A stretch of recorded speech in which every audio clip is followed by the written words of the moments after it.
जमीन पर नमाज पढ़ी जा रही है और एक पुलिस वाला आता है और नमाज की हालत में नमाजियों को जूता मार रहा है। मैंने पढ़ा मीडिया में कि उसके खिलाफ कार्रवाई भी हो रही है, मगर आप ये देखिए कि नफरत किस लेवल तक पहुंच गई। मैं इसको सही नहीं ठहरा रहा हूं कि मुसलमान मस्जिद के बाहर सड़क पर क्यों सब बना रहा है, लेकिन हमें इस सवाल का भी जवाब तलाश करने की जरूरत है कि हमारे भारत में बहुत सारे त्योहार सड़क पर मनाए जा रहे हैं। हर तीसरे दिन कोई ना कोई त्योहार सड़क पर मनाया जा रहा है। अगर हफ्ते में या साल में एक नमाज अगर सड़क पर होती है तो इतना बड़ा कानून का उल्लंघन होता है कि तुम नमाजी को जूते से मारोगे।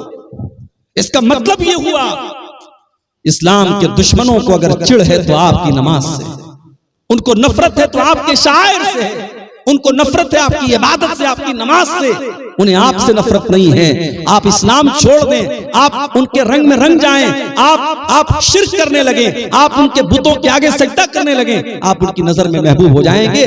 जब तक आप नमाज पढ़ रहे हैं, अल्लाह के आगे सर झुका रहे हैं, जब तक आपके अंदर तौहीद है, आप उनकी नजर में बुरे बने हैं। हालात ये, और हम साहब क्या कर रहे हैं? हम ये कर रहे हैं साहब कि हमारी कौम नाच गाने में लगी हुई है।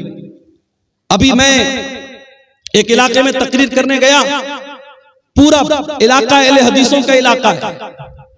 मुझे लोगों ने कहा मौलाना आप तकरीर में बयान कर दीजिएगा, यहां शादी ब्याह में ढोल ताशा बजता है, नाच गाना होता है। अहले हदीसों की बस्ती है, कुरान और हदीस पर चलने का दावा करने वालों की बस्ती है। इसी झारखंड की सरजमीन पर मैं गया था और वहां लोगों ने बताया कि हमारे बस्ती में जब शादी होती है तो नाच गाना भी होता है, ढोल ताशा भी होता है। ये हालात हमारी कौम के हैं मेरे भाई। जरा गौर करो, जो नबी हमें गंदगियों से पाक करने के लिए आया था और जिस नबी से मोहब्बत का हम दावा करते हैं, उस नबी के मकाम को कभी समझा है मेरे भाई? वयुज़क्कीहिम वयुअल्लिमुहुमुल किताब वल हिकमा, हमने तुमको जो नबी दिया है वो तुम्हें पवित्र करने के लिए, पाक करने के लिए आया है, तुम्हें कुरान सिखाने के लिए आया है, तुम्हें हदीस सिखाने के लिए आया है। व इन कानू मिन क़ब्ल लफ़ी ज़लालिन मुबीन, उस नबी के आने के पहले तुम खुली हुई गुमराही में थे।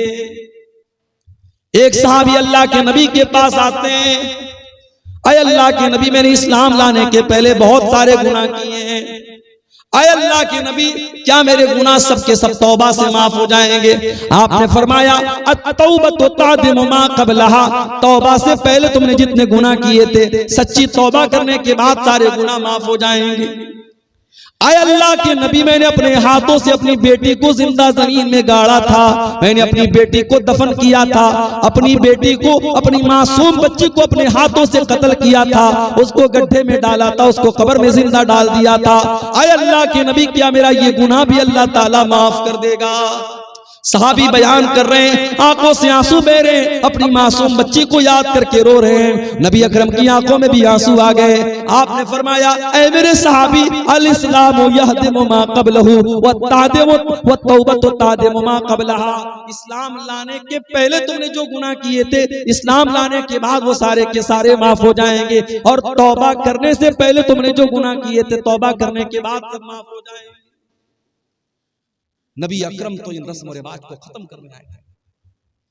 जिस समाज में बेटियां पैदा होती थी तो समाज के लिए कलंक मानी जाती थी।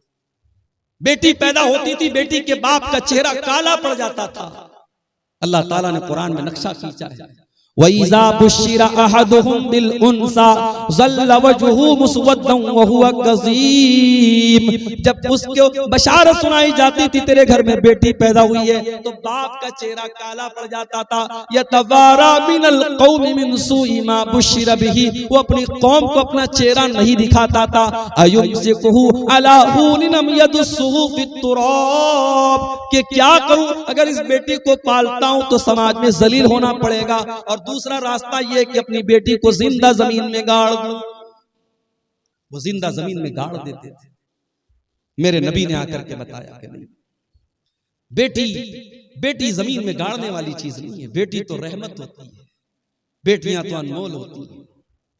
मेरे नबी ने आके बताया, मन आला जारियतैन हत्ता तबलुगा जा यौमल क़ियामति अना व हुवा कहातैन, जिसको अल्लाह ने 2 बेटियां दे दी और 2 बेटियों की उसने अच्छी परवरिश कर ली, दोनों बेटियां जवान हो गई, उनकी अच्छी जगह उसने शादी कर दी। अल्लाह के नबी फरमाते हैं 2 बेटियों का बाप कयामत के दिन इस हाल में आएगा जैसे ये दोनों उंगलियां एक दूसरे के साथ मिली हुई हैं, दोनों उंगलियां जैसे एक दूसरे के साथ सटी हुई हैं, वो बेटियों का बाप अपने नबी के साथ आएगा कयामत के दिन। आपने कुरान की आयत पढ़ के सुनाई, वइज़ल मौऊदतु सुइलत बिअय्यि ज़म्बिन कुतिलत, जब जिंदा जमीन में गाड़ी गई लड़की से पूछा जाएगा, जिस बेटी को उसके बाप ने जमीन में दबाया था, दफन किया था, उस बेटी से पूछा जाएगा बिअय्यि ज़म्बिन कुतिलत, ऐ बच्ची तुझे तेरे माँ बाप ने क्यों मारा था, तेरे बाप ने तुझे क्यों कत्ल किया था। मेरे नबी ने आकर के दुनिया का सबसे बड़ा पाप करार दिया कि कोई अपनी औलाद को कत्ल करे। आज भी कत्ल हो रही है औलाद, आज तरीका बदल गया है। वो क्या करते थे, पैदा होने के बाद मारते थे, हम पैदा भी नहीं होने देते, मां के पेट में मार देते। मेरे पास एक लेडी डॉक्टर का मैसेज आया व्हाट्सएप के ऊपर, हैदराबाद की रहने वाली है, अभी नई नई डॉक्टर हुई हैं, कहने लगी मौलाना साहब मेरे पास एबॉर्शन के बहुत सारे केस आते हैं, कुंवारी लड़कियां आ रही हैं, शादी नहीं हुई है, किसी के साथ नाजायज ताल्लुक हुआ, हमल ठहर गया, आकर के एबॉर्शन करवा रही है, मैं क्या करूं। मैंने कहा जायज नहीं है आपका। मैंने कहा एक ही कंडीशन में ये चीज जायज हो सकती है, शादीशुदा औरत है और मियां बीवी के दरमियान ताल्लुक हुआ और सीरियस कंडीशन है, अगर हमल ठहरता है और पैदाइश होती है, औरत की जान को खतरा है, तो वहां शरीयत का उसूल है कि अगर मां को भी खतरा है और बच्ची मां के पेट में अभी बच्चा या बच्ची जो भी है, अगर छोड़ा जाता है तो मां की जान खतरे में पड़ेगी, तो मां को बचाया जाएगा और उस हमल को साकित कर दिया जाएगा। वो एक सीरियस कंडीशन की बात है, बाकी एबॉर्शन करना जायज है। जानते हैं एबॉर्शन में क्या होता है? जाइए यूट्यूब पर आप वीडियो में देखते हैं, जब ये एबॉर्शन होता है तो अल्ट्रासाउंड के जरिए ये बताया गया, दिखाया गया कि उस मासूम बच्चे को मां के पेट में इस बेरहमी से मारा जाता